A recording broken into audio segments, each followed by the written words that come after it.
نحمده ونصلي ونسلم على رسوله الكريم اما بعد فاعوذ بالله من الشيطان الرجيم بسم الله الرحمن الرحيم وقال الذين لا يرجون لقاءنا لولا انزل علينا الملائكة او نرى ربنا لقد استكبروا في انفسهم وعتوا عتوا كبيرا صدق الله العظيم اللهم صل على سيدنا ومولانا محمد وبارك وسلم وصلوا عليه.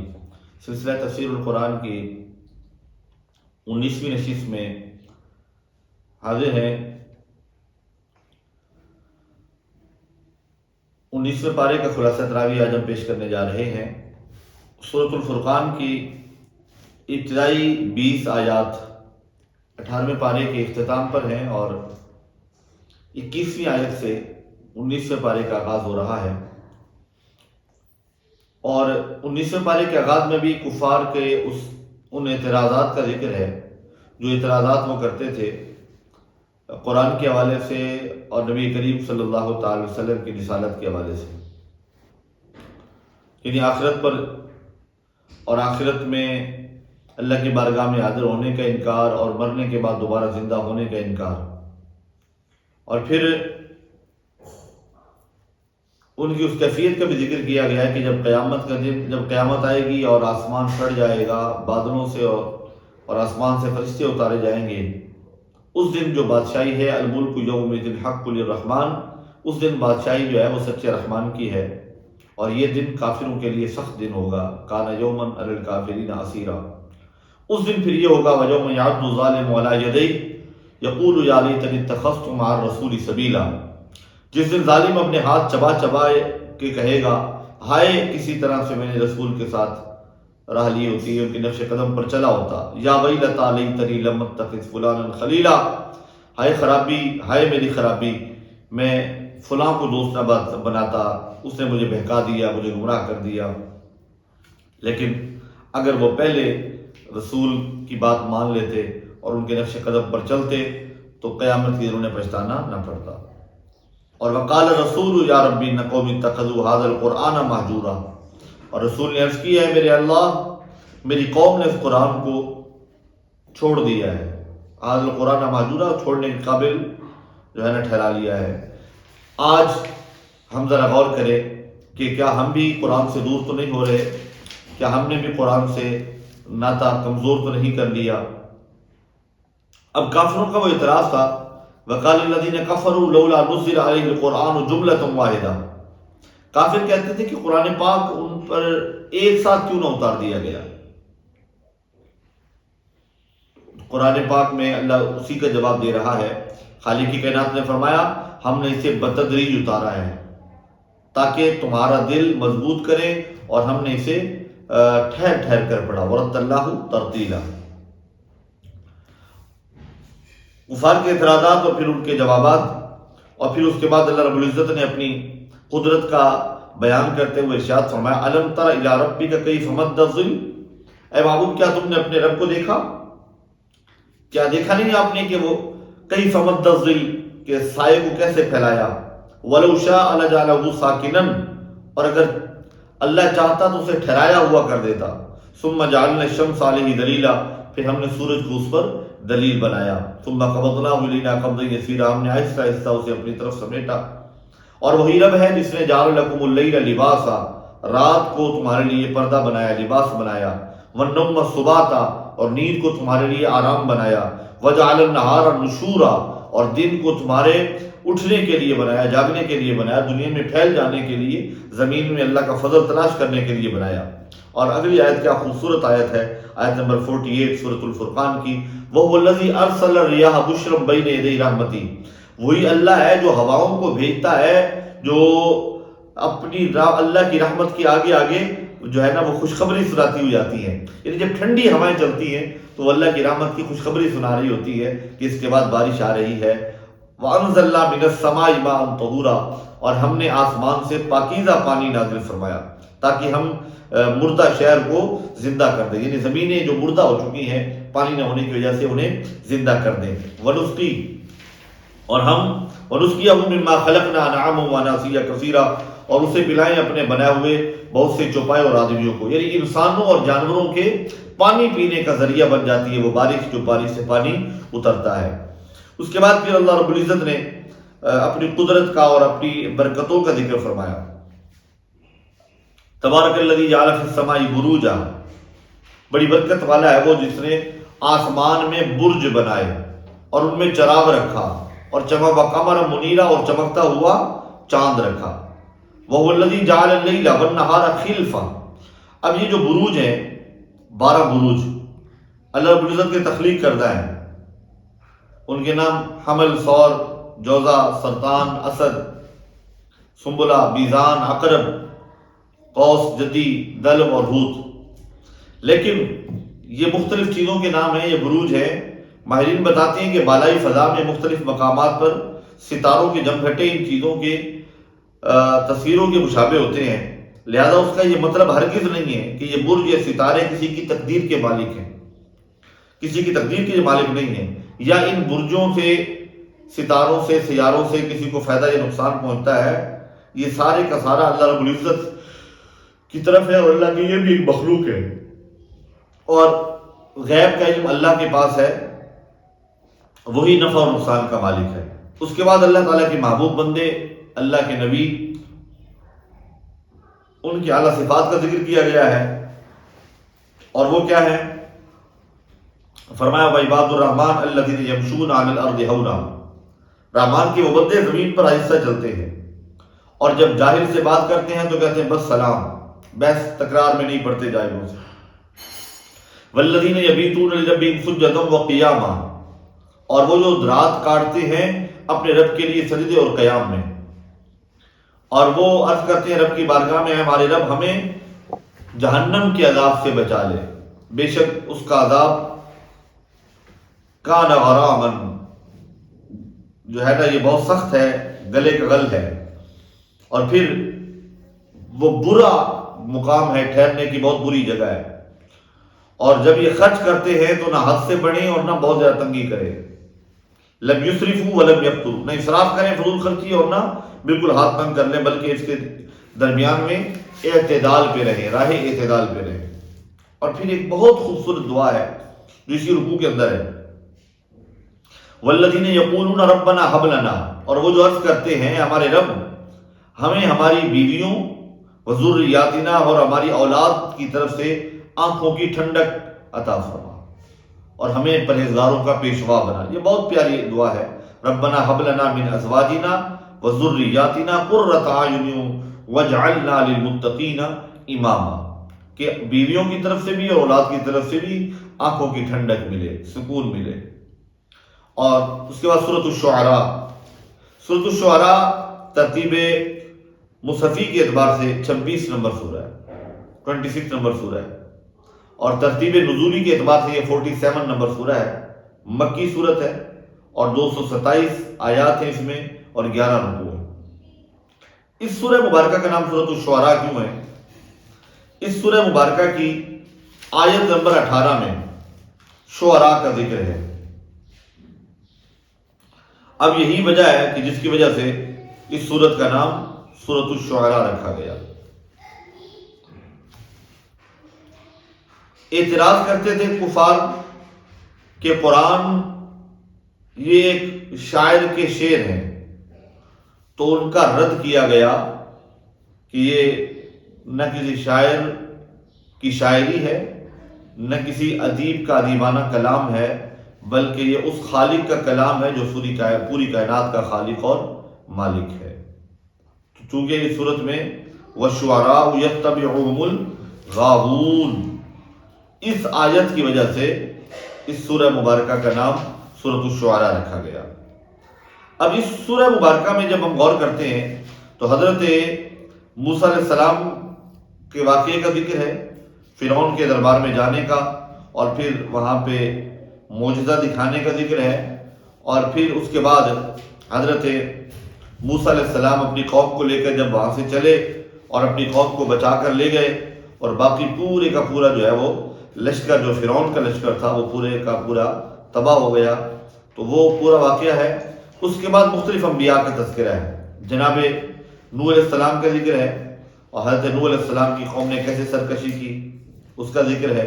حضرت ابراہیم علیہ السلام کا ذکر ہے، اور حضرت ابراہیم علیہ السلام کی قوم کا اور انہیں تبلیغ کرنے کا ذکر ہے، اور پھر حضرت ابراہیم علیہ السلام نے جو جملے کہے کہ میرا اللہ وہ ہے جس نے مجھے پیدا کیا، اور میرا اللہ وہ ہے جو مجھے کھلاتا اور پلاتا ہے، میرا اللہ وہ ہے وَإِذَا مَرِضْتُ فَهُوَ يَشْفِينِ، جب میں بیمار ہوتا ہوں تو وہی مجھے شفا دیتا ہے، وَالَّذِي يُمِيتُنِي ثُمَّ يُحْيِينِ، اور وہی مجھے جو ہے نا موت دے گا اور وہی مجھے زندہ کرے گا، اور وہی ہے جس سے مجھے بخشش کا جو ہے نا وہ جس سے بخشش کی امید ہے۔ تو یہ اللہ کے نبی کی یہ دعا۔ پھر اس کے بعد حضرت نوح علیہ السلام اور ان کی قوم کا تذکرہ ہے کہ قوم نوح پر کیسے عذاب آیا اور جب انہوں نے سرکشی کی۔ اس کے بعد حضرت ہود علیہ السلام اور ان کی قوم عاد کا ذکر ہے کہ انہوں نے بھی اپنے نبی کو جھٹلایا، تو پھر اللہ رب العزت نے ان پر عذاب بھیج دیا۔ اب یہ کیا کرتے تھے، بڑے بڑے بلند عمارتیں بناتے تھے، خوبصورت مکانات بناتے تھے، محلات بناتے تھے، لیکن جب اللہ کی پکڑ آئی تو نہ ان کے محلات بچا سکے نہ ان کی دولت انہیں بچا سکی۔ اس کے بعد قوم سمود کا ذکر ہے۔ قوم سمود کی طرف حضرت صالح علیہ السلام نبی بن کر آئے، حضرت صالح علیہ السلام نے انہیں سمجھایا اور انہیں سرکشی کی، نعمتوں کے باوجود، باغات اور چشموں والی آبادیوں میں رہنے کے باوجود پہاڑوں میں گھر تراش کے وہ رہتے تھے، لیکن جب اللہ کا عذاب آیا تو پھر کوئی چیز انہیں بچا نہ سکی۔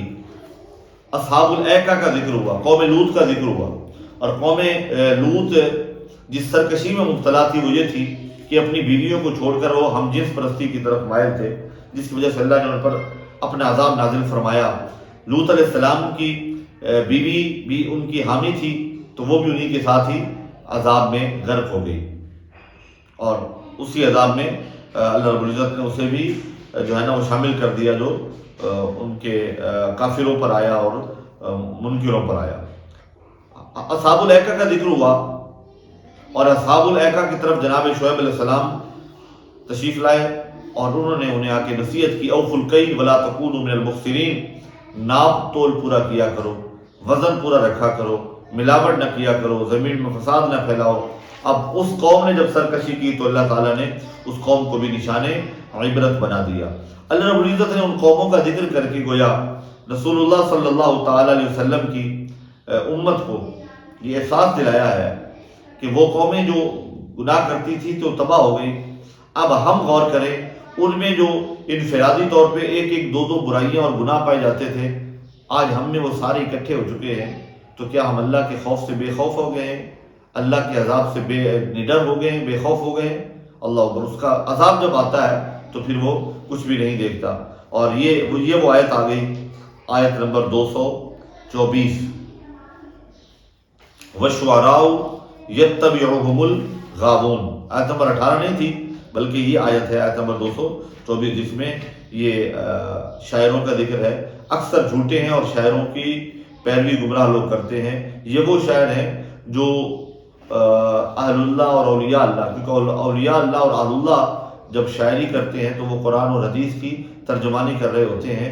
یہ ان فاسق اور فاجر شعراء کی بات ہے جو فسق اور فجور پھیلاتے ہیں شاعری کے ذریعے، تو ان شعراء کی جو ہے نا وہ مذمت بیان کرتے ہوئے، برائی بیان کرتے ہوئے قرآن کہہ رہا ہے کہ یہ اکثر شعراء میں سے یلقون السمع واکثرهم کاذبون والشعراء یتبعهم الغاوون، شیطان اپنی سنی ہوئی باتیں ان پر ڈالتا ہے اور ان میں سے اکثر جھوٹے ہیں اور شاعروں کی پیروی گمراہ لوگ ہی کرتے ہیں۔ اس کے ساتھ ہی آخری آیت مبارکہ جو اس سورہ مبارکہ کی ہے، سورۃ الشعراء کی، الا الذین آمنوا وعملوا الصالحات، بے شک وہ لوگ جو ایمان لائے اور جنہوں نے نیک اعمال کیے، وذکروا اللہ کثیرا، اور کثرت سے اللہ کو یاد کیا، وانتصروا من بعد ما ظلموا، اور بدلہ لیا بعد اس کے کہ ان پر ظلم ہوا، وسیعلم الذین ظلموا ای منقلب ینقلبون، اور اب جاننا چاہتے ہیں ظالم کہ کس کروٹ پلٹا کھائیں۔ سورۃ النمل یہ مکی سورہ ہے اور اس کی آیات 93 ہیں اور اس کے رکوع 7 ہے۔ ترتیب مصحف کے اعتبار سے یہ سورہ مبارکہ سورۃ نمبر 27 ہے، اور ترتیب نزولی کے اعتبار سے یہ 48 نمبر سورہ ہے۔ نمل کہتے ہیں چیونٹی کو، چونکہ اس سورہ مبارکہ میں حضرت سلیمان علیہ السلام کے لشکر کا ذکر کرنے والی اس چیونٹی کا ذکر ہے۔ سورۃ النمل اس کی 18 نمبر آیت ہے۔ سورۃ سورۃ الشعراء کی آیت نمبر 224 سے اس سورت کا نام لیا گیا، وَالشُّعَرَاءُ يَتَّبِعُهُمُ الْغَاوُونَ، اور سورۃ النمل کی 18 نمبر آیت سے اس سورت کا نام لیا گیا کہ جب وہ چیونٹی کہہ رہی تھی اپنی چیونٹیوں کو اپنی اپنی بلوں میں گھس جاؤ کہیں تمہیں سلیمان علیہ السلام اور ان کا لشکر بے خبری میں کچل نہ ڈالے۔ 3 میل کا فاصلہ تھا حضرت سلیمان علیہ السلام کے لشکر کا، اور سلیمان علیہ السلام کے لشکر نے اس چیونٹی کی بات سن کر جو ہے نا مسکرائے اور فرمایا رب اوزعنی ان اشکر نعمتک التی انعمت علی وعلی والدی، اے میرے رب مجھے توفیق دے کہ میں شکر کروں تیرے احسان کا جو تو نے مجھ پر کیا اور جو تو نے میرے ماں باپ پر کیے۔ اس کے بعد فرمایا وتفقد الطیر فقال ما لی لا ارى الهدهد، ہدہد پرندہ جو حضرت سلیمان علیہ السلام کے لشکر میں ہوتا تھا، آپ نے اس کے بارے میں پوچھا کہ وہ غائب ہے اور نظر نہیں آ رہا، میں اسے سخت سزا دوں گا، وہ کہاں چلا گیا ہے؟ اب وہ اصل میں راستے میں کسی جگہ رک گیا تھا اور وہاں سے ایک اور ہدہد کے ساتھ ملکہ سبا کے دربار میں گیا اور اس خبر کو آ کر اللہ کے نبی جناب سلیمان علیہ السلام کے دربار میں آ کر بتایا کہ میں نے ایک عورت کو دیکھا ہے جو حکومت کر رہی ہے اور اس سے ایک بہت بڑا تخت بھی ہے اس کا، اور میں نے اس کی قوم کو دیکھا ہے کہ اللہ کو چھوڑ کر سورج کی پوجا کرتے ہیں۔ اللہ کے نبی نے ان کی طرف پیغام بھیجا، چٹھی لکھ کر بھیجی، اذهب بکتابی ھذا فالقہ الیہم، ہدہد وہ چٹھی لے کر گیا۔ جب یہ وہاں پہ پہنچی تو اس میں لکھا تھا انہ من سلیمان و انہ بسم اللہ الرحمن الرحیم، بے شک وہ سلیمان کی طرف سے ہے اور بے شک وہ اللہ کے نام سے ہے جو نہایت مہربان نہایت جو ہے نا رحم فرمانے والا ہے۔ اب یہ بسم اللہ الرحمن الرحیم یہ بھی اسی سورہ مبارکہ یعنی سورۃ النمل کی آیت نمبر 30 میں ہے۔ گویا بسم اللہ الرحمن الرحیم یہ قرآن پاک کی باقاعدہ طور پہ ایک آیت ہے۔ اور آپ نے یہ جو اگلا جملہ جو لکھا وہ یہ تھا اللہ تعالی علیہ واتونی مسلمین، مجھ پر بلندی نہ چاہو اور میرے پاس حاضر ہو جاؤ تسلیم کرتے ہوئے۔ اور اب یہ مشورہ کر رہی ہے اپنے دربار میں اپنے سرداروں سے کہ کیا کرنا چاہیے۔ انہوں نے کہا جی ہم لڑیں گے، ہم طاقت والے ہیں۔ ملکہ سبا نے کہا جب بادشاہ کسی شہر میں آتے ہیں تو بستیوں کو تباہ کر دیتے ہیں، جو عزت والے ہوتے ہیں وہ ذلیل ہو جاتے ہیں، میں چیک کرتی ہوں تحفے اور ہدیے بھیج کر، اگر تحفے قبول کر لیے تو بادشاہ ہوں گے اور اگر تحفے قبول نہ کیے تو واقعی وہ اللہ کے نبی ہیں۔ جب یہ تحفے آئے تو اللہ کے نبی جناب سلیمان علیہ السلام نے فرمایا تمدوننی بمال، تم مال کے ذریعے میری مدد کرنا چاہتے ہو، اللہ نے مجھے تم سے بہتر عطا فرمایا ہے اور تم ہی اپنے تحفے پر خوش ہوتے ہو، واپس لے جاؤ۔ اب وہ واپس لے گئے۔ اب اس نے مشورہ کیا اور آنے کا پروگرام بنایا۔ جب وہ وہاں سے چلی تو حضرت سلیمان علیہ السلام نے اپنے دربار میں اعلان کیا ہے کوئی جو اس کے آنے سے پہلے اس کا تخت لے کر آ جائے۔ ایک جن بیٹھا تھا عفریت، وہ کھڑا ہوا اور اس نے کہا کہ میں آپ کے حضور وہ تخت لے آؤں گا ان کے آپ کی مجلس کے برخاست ہونے سے پہلے، اور میں طاقت والا بھی ہوں امانت والا بھی ہوں۔ آپ نے فرمایا نہیں ہمیں کچھ اور چاہیے۔ پھر ایک اور بزرگ کھڑے ہوئے بابا جی جن کا نام تھا آصف بن برقیہ، قرآن جس کا تعارف کرواتا ہے اندہ علم من الکتاب، جس کے پاس اس کتاب کا کچھ علم تھا، یعنی تورات کا اور زبور کا کچھ علم تھا۔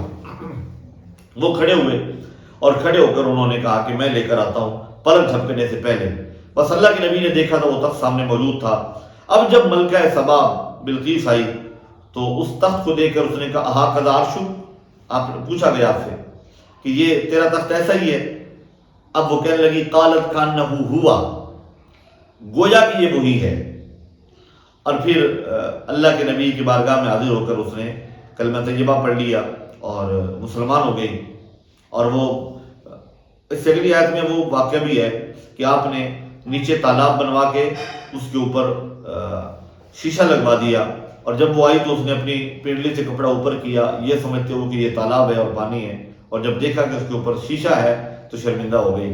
اور پھر کہا رب انی ظلمت نفسی، اے میرے رب میں نے اپنی جان پر ظلم کیا، واسلمت مع سلیمان للہ رب العالمین، تو اب میں سلیمان کے ساتھ اللہ کے حضور جو ہے نا وہ گردن جھکاتی ہوں جو سارے جہان کا رب ہے۔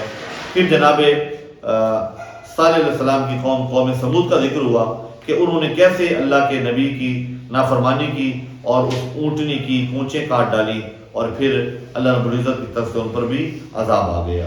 پھر قوم لوط کا ایک بار پھر ذکر ہوا کہ انہوں نے بے حیائی کی اور بے حیائی والے کام کیے۔ اَإِنَّكُمْ لَتَأْتُونَ الرِّجَالَ شَهْوَةً مِّن دُونِ النِّسَاءِ، کیا تم مردوں کے پاس